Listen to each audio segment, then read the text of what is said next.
ပြတဲ့ပုံလေးငါယူဆိုလိုက်ချိန်ရင်နဲ့ဆွေမင်းနဲ့ဟိုရင်ဇလန်းလေးနေထွက်ခွာသွားတဲ့ချိန်များတယ်မောင်မိုင်းနေငါ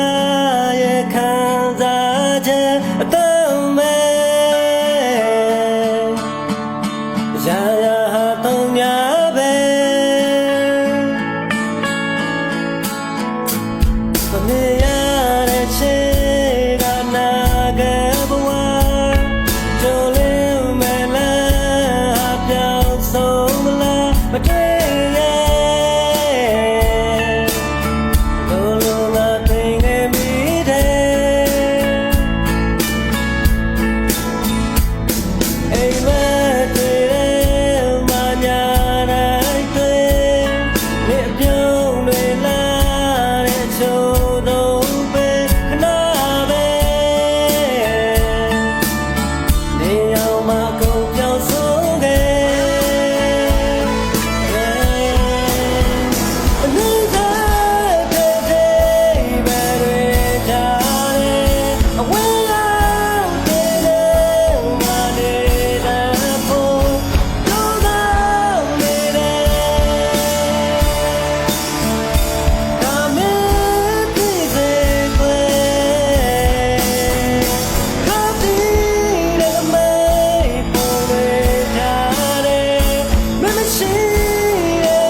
ဆုံးမလားမတွေ့ရ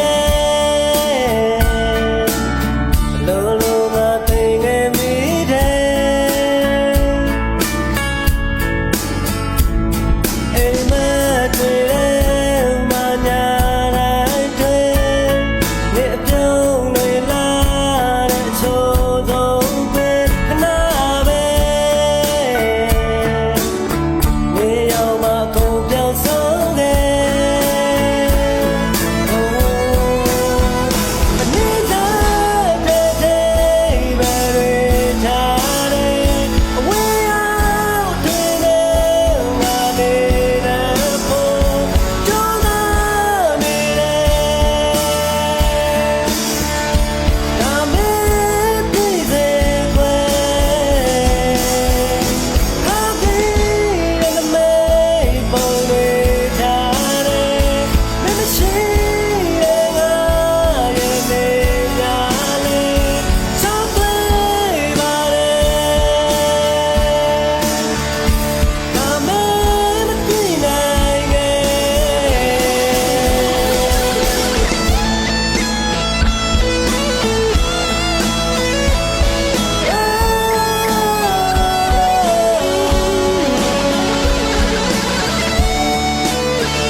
ပြောင်းဆုံးမလား